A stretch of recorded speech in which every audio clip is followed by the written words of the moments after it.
இன்றைக்கி 3 மாதத்துக்கான மளிகை ஜாமான் தாங்க வாங்கிட்டு வந்துட்டு உங்கள் கூட ஷேர் பண்ணியிருக்கேன். எவ்வளோ ரூபாய்க்கு வாங்கினேன், இந்த மாதிரி வாங்கினா நமக்கு எவ்வளோ மிச்சம் அப்படிங்கிறத உங்கள் கூட ஷேர் பண்ணியிருக்கேன். வீடியோ ஃபுல்லுமே ஸ்கிப் பண்ணாமல் பாருங்கள். என்னென்ன பொருள்லாம் வாங்கியிருக்கேன், எப்படி நம்மளும் மாதத்தில் குறைவான காசில் பட்ஜெட் போடலாம் அப்படிங்கிற ஒரு ஐடியாவும் உங்களுக்கு தெரியும். இது வரைக்கும் என்னுடைய வீடியோ பார்த்து சப்ஸ்கிரைப் பண்ணி சப்போர்ட் பண்ணுற அனைவருக்குமே மிக்க நன்றி. வாங்க வீடியோக்குள்ளே போகலாம். நான் ஃபஸ்ட்டு வாங்கியிருக்குது அரிசி தாங்க வாங்கியிருக்கேன். அரிசி மூட்டை பார்த்திங்கன்னா 26 கிலோ அரிசி மூட்டை, அது பார்த்திங்கன்னா 1250 ரூபா. அப்புறம் 2 லிட்டர் கோல்டு வினர் வாங்கி வச்சுருக்கேன்.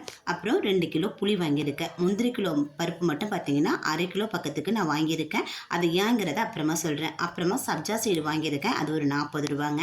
அப்புறம் கருப்புளுந்து வாங்கியிருக்கேன். இது பொடி செஞ்சுக்கிறதுக்கும் அப்புறமா கஞ்சி வச்சுக்கிறதுக்கும் சமயத்தில் உளுந்து ஊற வச்சுக்கும் செஞ்சுப்பேங்க நான். அப்புறம் அரை கிலோ அளவுக்கு டீ தூள் வாங்கியிருக்கேன். இந்த டீ தூள் ஒரு 3 மாதம் பக்கம் வரும். இந்த ஜாமான் எல்லாமே ஒரு 3 மாதத்துக்கு தகுந்த மாதிரி தான் எல்லா ஜாமானுமே வாங்கியிருக்கேன். அரிசி மட்டும் தவிர்த்து, எண்ணெயும் தவிர்த்து, அது மட்டும் நான் இடையில வாங்குற மாதிரி வரும். மற்ற ஜாமான் எல்லாமே கண்ணை மூடிக்கிட்டு 3 மாதத்துக்கு மேலேயே எனக்கு வருங்க. இந்த டீ தூள் அரை கிலோ டீ தூள் ஒரு 3 மாதத்துக்கு கரெக்டாக இருக்கும். அப்புறமா பார்த்தீங்கன்னா பிரிஞ்சி இலை ஒரு 20 ரூபாய்க்கு வாங்கியிருக்கேன். அதுவுமே 3 மாதத்துக்கு வரும். ஏற்கனவே தீபாவளி சமயத்தில் வாங்கினது, அதுக்கப்புறம் இப்போ தான் வாங்கியிருக்கேன். பசங்க லீவில் வீட்டில் இருக்கிறாங்க, அதனால இந்த 2 குலோப்ஜாம் மாவு பாக்கெட்டு வாங்கியிருக்கேன். மிளகு பார்த்தீங்கன்னா 1/4 கிலோ அளவுக்கு வாங்கியிருக்கேன். ஏன்னு பார்த்தீங்கன்னா மிளகு சுத்தமாக இல்லை. இது ரசத்துக்கும் பயன்படுத்திப்பேன். இதை வறுத்து அரைச்சி வச்சா பொடியாகவும் நம்ம மிளகுத்தூளாகவும் பயன்படுத்திக்கலாங்க. அதே மாதிரி தான் சீரகம் 1/4 கிலோ அளவுக்கு வாங்கியிருக்கேன். அதுவும் ரசத்துக்கு தேவைப்படும். பொடி செஞ்சு வச்சுக்கிட்டோம்னா நான்வெஜ்ஜுக்கெலாம் நம்ம பயன்படுத்திக்கலாம். அதுக்கப்புறம் நாட்டு சர்க்கரை, இந்த நாட்டு சர்க்கரையுமே 3 மாதத்துக்கு வரும். இடையில போய் நம்ம கடையில் வாங்க வேண்டிய அவசியம் இல்லை. சோம்பு மட்டுமே 100 கிராம் வாங்கிட்டேன். ஏன்னா நம்ம எப்படி தான் ரெடி பண்ணி வச்சாலும் அது சீக்கிரம் கண்டுபிடிச்சிடும். அப்புறம் வெந்தயம் அரை கிலோ வாங்கியிருக்கேன். காரணம் பார்த்தீங்கன்னா வெந்தயம் ஊற வச்சு என் ஹஸ்பண்டுக்கு டெய்லியும் கொடுப்பேன். அதனால வெந்தயம் அரை கிலோ வாங்கியிருக்கேன். திராட்சை இதையுமே நம்ம ஊற வச்சு சாப்பிட்லாம். பெண்களும் சரி, சின்ன பிள்ளைங்களுக்கும் சரி. நிறைய நமக்கு ரத்த ஓட்டம் நல்லா ஃப்ரெஷ்ஷாக இருக்கும். அதனால அதை நான் வாங்கியிருக்கேன். அப்புறம் பாதாம் பருப்பு, இதெல்லாம் மேய்ப்படி ஜாமானாக வாங்கியிருக்கேன். காரணம் கேட்டிங்கன்னா பசங்களுக்கு கஞ்சி வைக்க கூட சேர்த்துப்பேன். கடுகு அரை கிலோ. அப்புறம் சோம்பு ஏற்கனவே கொஞ்சமாக நம்ம வாங்கினது வீட்டில் இருக்குது. இது தீர்ந்த பிறகு தான் எல்லாமே டப்பாவில் கொட்டுவேன். அதனால் ஒரு 10-15 நாளைக்கு அது வரும்னு வச்சுக்கோங்களேன். அதுக்கப்புறம் நம்ம சும்மாவே கடையில் வாங்க முடியாது. அதுமாதிரி காஞ்ச மிளகாய் 1/4 கிலோ அளவுக்கு வாங்கிட்டு வந்திருக்கேன். ஏற்கனவே வாங்கின வத்தல் கொஞ்சோண்டு இருக்குது. அது சரியாக போனதுக்கப்புறம் டப்பாவை கழுவிட்டு அதில் கொட்டி வச்சுப்பேன். இது தாளிக்கிறதுக்கும் சட்னி அரைக்கிறதுக்கும் இது நமக்கு பயன்படும். அதுக்கப்புறம் வெந்தயமே கூட சுத்தமாக தீரப்போகுது. இன்னும் 2 நாளைக்கு பக்கம்தான் அது வரும். அதுக்கப்புறம் பார்த்திங்கன்னா என்ன ஜாமான் வாங்கியிருக்கேன்னு, கடுகுமே சுத்தமாக இல்லை. அதனால தான் கடுகும் அரை கிலோ வாங்கிட்டேன். நம்ம வீட்டில் இருந்து லிஸ்ட்டு போட்டு எடுத்துகிட்டு போனாலே நமக்கு தேவையான பொருளை நமக்கு வாங்கிட்டு வரலாங்க. அதுக்கப்புறம் பார்த்திங்களா நெய், அதுக்கு முன்னாடி பசும்பால் நமக்கு வீட்டில் கிடைக்கும். நம்ம கடையிலேருந்து வாங்கிட்டு தருவாங்க பசும்பால். அதுலேருந்து இருக்கிற ஆடையை வச்சு நெய் உருக்கிப்பேன். இப்போ வரதில்லை, அதனால் அரை கிலோ பக்கம் வாங்கிட்டு வந்துட்டேன். இது ஒரு 3 மாதத்துக்கு தாராளமாக வரும். அதுக்கப்புறம் பட்டை, கிராம்பு, ஏலக்காய் இதெல்லாம் நான் மொத்தமாக வாங்கியாந்து வச்சுப்பேன். ஒரு 50 ரூபாய்க்கு வாங்கினாலே போதும். ஒரு 4 மாதம் 3 மாதம் பக்கம் வரும். இதெல்லாம் தீபாவளி வாங்கினது. பட்டையும் ஏலக்காயும் எனக்கு சரியாக போயிட்டு, அதனால் பட்டை ஒரு 50 ரூபாய்க்கும் ஏலக்காய் ஒரு 50 ரூபாய்க்கும் வாங்கிட்டு வந்தேன்.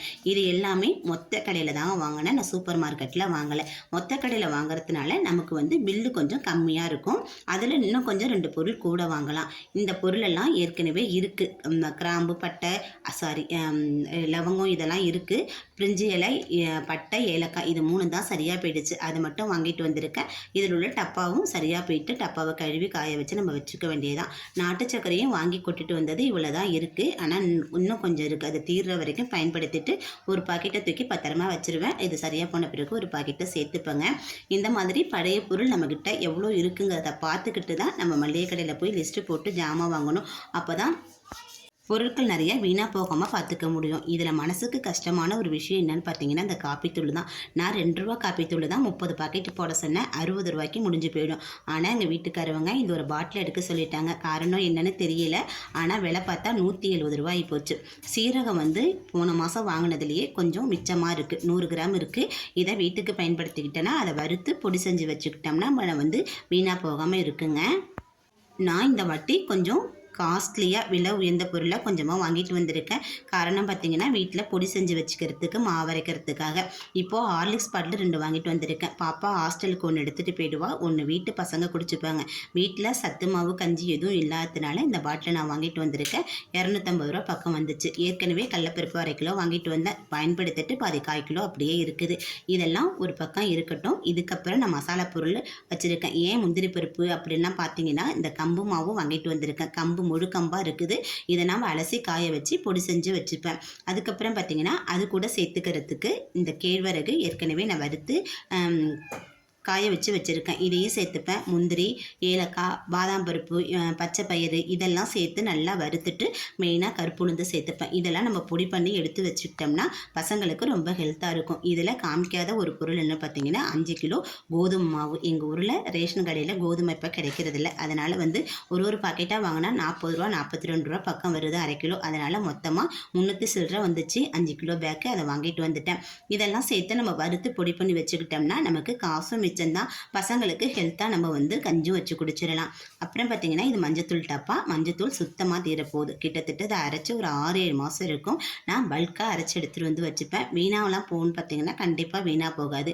இது மிளகாத்தூள் ஜாமான் என்னென்ன அரைச்சிருக்குன்னு பார்த்தீங்கன்னா ஃபஸ்ட்டு மஞ்சத்தூள். இது என்னடா இந்த கலரில் இருக்குன்னு பார்க்காதீங்க. நம்ம ஒரிஜினல் மஞ்சள் வாங்கி அரைச்சோம்னா இப்படி தான் இருக்கும். கடையில் வாங்குகிற மஞ்சள் பவுடரோட கலர் வேறு மாதிரி இருக்கும். நீங்கள் என்ன ஒரு டைம் அரைச்சி செக் பண்ணி பாருங்கள். இது மிளகாத்தூள் 1/2 கிலோ அரைச்சிருக்கேன். ஏற்கனவே அரைச்ச தூள் ஒரு 1/4 கிலோ பக்கம் இருக்குது. இதை நான் அரைச்சிட்டேன். நான் சும்மாலாம் போய் ஜாமான் வாங்க மாட்டேன். ஒரு டைம் போய் வாங்கிட்டு வந்தேன்னா ஒரு 3 மாதம் வரைக்கும் நான் கடை பக்கமே போக மாட்டேன். அதை வச்சே நான் ஓட்டிப்பேன். இதுக்கப்புறம் பார்த்தீங்கன்னா இது 2 கிலோ அளவுக்கு மல்லி வாங்கி குழம்புத்தூள் அரைச்சி எடுத்துகிட்டு வந்துட்டேன். இதுவுமே ஒரு 2 மாதத்துக்கு 2.5 மாதத்துக்கு தாராளமாக போதும். இதில் இடையில எனக்கு என்ன பொருள் காலியாகும்னு பார்த்தீங்கன்னா ஆயில் பாட்டில் கொஞ்சம் சரியாக போகும். அதுக்கப்புறம் பார்த்தீங்கன்னா அரிசி கொஞ்சம் சரியாக போகும். 3 மாதத்துக்கு இடையில இது மட்டும் தான் வாங்குற மாதிரி இருக்கும். ஆயில் கோல்டு வின்னர் 2 லிட்டர் போதுமான்னு பார்த்தீங்கன்னா 3 மாதத்துக்கு இதெல்லாம் போதாதுங்க. நான் இது கூடவே நல்லெண்ணெய் 1 லிட்டர் பக்கம், கல்லெண்ணெய் 1 லிட்டர் பக்கம் செக்கில் ஆட்டி வாங்கிட்டு கொடுத்துருவாங்க. நான் அதையும் இடுக்கிட்டு நான் பயன்படுத்திப்பேன். இவ்வளோதாங்க. சில்லறை ஜாமான் மளிகை ஜாமாங்கிறது நம்ம வீட்டுக்கு தேவையான பொருள் இல்லாமல் வாங்கி எடுத்துகிட்டு வந்துட்டேன். இது கூட உங்கள்கிட்ட சோப்பு சர்ப்பு இதெல்லாம் காமிக்கல, அதுவுமே நான் வாங்கி எடுத்துகிட்டு வந்திருக்கேன். வீடியோவில் இருக்குது பாருங்கள். இது எல்லாமே தோராயமாக அமௌண்ட் எவ்வளோ வந்திருக்குன்னு பார்த்தீங்கன்னா 7000 சில்லறை இது எல்லாமே நம்ம 1 மாதத்துக்கு தகுந்த பில்லான்னு கேட்டிங்கன்னா கண்டிப்பாக இல்லை. 3 மாதத்துக்கு தகுந்த பில். 1 மாதத்துக்கு 2500 ரூபா அப்படின்னு கணக்கு பண்ணாலே 3 மாதத்துக்கு 7500 ரூபா. இங்கே பாருங்கள். இது அரவக்கூலி அரையக்கூலி ஜாமான் இருக்குது பார்த்தீங்களா, மிளகாத்தூள் மல்லித்தூள் அந்த ஜாமானுக்கு மட்டுமே ஒரு 2700 சில்லறை வந்திருக்கு. அது கூட அரிசி மூட்டையும் சேர்த்து இது எல்லாமே சேர்த்து 2000 சில்லறை பில்லு வந்திருக்கு. அதுக்கப்புறம் பார்த்தீங்கன்னா மிச்சம் வாங்கியிருக்க சில்லறை பொருள் எல்லாமே 5000 சில்லறை. அடுத்த மாதத்துக்கு நம்ம ஜாமான் வாங்க போகிறதா இருந்தாலும் இந்த காஸ்ட்லியான பொருள்லாம் வாங்குவோமா அப்படின்னு பார்த்தா நான் கண்டிப்பாக வாங்க மாட்டேன். அடுத்த மாதம்லாம் போக மாட்டேன். நான் எப்போ ஜாமான் வாங்கினேன்னு பார்த்தீங்கன்னா ஜனவரி மாதம் வாங்கின ஜாமான். இந்த சில்லறை ஜாமான்லாம் தீபாவளிக்கு வாங்கினது. அதுக்கப்புறம் நான் இப்போ நான் போய் வாங்குறேன். அந்த மாதிரி நம்ம பல்காக வாங்கும்போது நம்ம வாங்குற விலையிலையும் நமக்கு கம்மியாக இருக்கும், தரமும் கொஞ்சம் நல்லா இருக்கும். நமக்கு நம்மளால் சேமிக்கிறதுக்கு முடியும். இப்போ பார்த்தீங்கன்னா நான் மொத்தமாகவே 7000 சில்லறைக்கு நான் வாங்கியிருக்கேன். இதெல்லாம் சேர்த்து 3000 சில்லறை. அதுக்கப்புறம் பின்னாடி பக்கம் பார்த்தீங்கன்னா அந்த மளிகை ஜாமான் அதெல்லாம் வாங்கணும் பார்த்தீங்களா, அதில் உள்ள பைசா இந்த சொச்ச பைசா எல்லாத்தையும் போட்டு 7000 சில்லறை எனக்கு கொடுத்துருக்காங்க. இதில் நமக்கு என்ன லாபம்னு பார்த்தீங்கன்னா நான் ஒரு 6 ஹமாம் சோப்பு வாங்கினேன் 10 ரூபான்னு சொல்லிட்டு. 6 சோப்பு எவ்வளவு 60 ரூபா. ஆனால் அந்த மொத்த கடையில் வாங்கும்போது நமக்கு 55 ரூபா தான் போட்டிருக்காங்க. அது மாதிரி ஷாம்பும் சரி சோப்பும் சரி லிக்யூடும் சரி எல்லாமே ஒரு 5 ரூபா டு 10 ரூபா நமக்கு மிச்சமாக தாங்க இருக்கும். நான் பொருள் வாங்கினாலும் இந்த மாதிரி 2 ரூபாயில தான் நான் வாங்கிப்பேன். நம்ம பாட்டிலெலாம் வாங்கி வச்சோம்னா நம்ம கை மீறி அதிகமாக நம்ம செலவு பண்ணிவிடுவோம். அந்த பாட்டிலுக்கும் சேர்த்து தான் நம்ம காசு கொடுத்து வாங்கிட்டு வருவோம். பசங்க வச்சுருந்தோம்னா நிறையா தண்ணி ஊற்றி கலக்கி வீணாக்கிடுவாங்க. அதனால் இந்த மாதிரி தான் வாங்கிப்பேன். இந்த இதுலேயே நமக்கு ஒரு 30-40 ரூபா மிச்சமாகுங்க. இங்கே பாருங்கள். ஹமாம் சோப்பு 6 வாங்கினேன் 55 ரூபா. சிந்தால் சோப்பு 55 ரூபா. அதுக்கப்புறம் சர்ஃபெக்சல் சோப்பு 20 ரூபாயில் 5 வாங்கினேன். அது 95 ரூபா போட்டிருக்காங்க. நமக்கு அதுலேயுமே 5 ரூபா லாபம். ஆலா பாட்டில் 45 ரூபா. அதுக்கப்புறம் ஆல்கலே ஷாம்பு 30 60 ரூபா வரணும். 2 ரூபா கணக்கு பண்ணால் 56 ரூபா தான் வந்திருக்கு.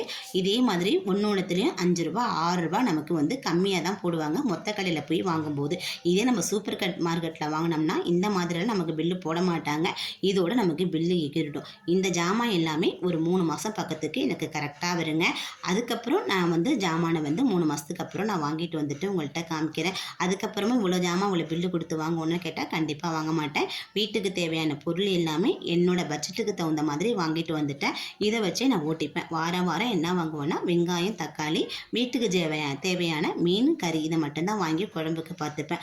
நம்ம இப்போ ஒரு பல்காக ஒரு 7,000 கொடுத்து வாங்கிட்டு வந்துட்டோம். அடுத்த மாதம் நம்ம கையில் 10,000 கொடுத்து வீட்டு செலவை பார்த்துக்க சொன்னால் நம்ம 10,000 என்ன பண்ணுவோம், ஒரு 2,000 மட்டும் எடுத்துகிட்டு நம்ம வீட்டு செலவுக்குன்னு வச்சுட்டு மிச்சம் 8,000 நம்ம எடுத்து சேவ் பண்ணிடலாம். அந்த 2,000 எதுக்குன்னா வாரம் வெங்காயம், தக்காளி, மீன் கறிக்கு. அதுக்கு தாங்க அந்த வீடியோவும் கூட ஷேர் பண்ணியிருக்கேன். மொத்தமாக பல்காக காசு எடுத்துகிட்டு போய் நம்ம வாங்கிட்டு வந்துட்டோம்னா நமக்கு காசு மிச்சமாகும். நம்மளால் நிறையா சேமிக்கிறதுக்கு முடியும். பிடிச்சா லைக் பண்ணுங்கள், சப்ஸ்கிரைப் பண்ணி சப்போர்ட் பண்ணுங்கள். நன்றி.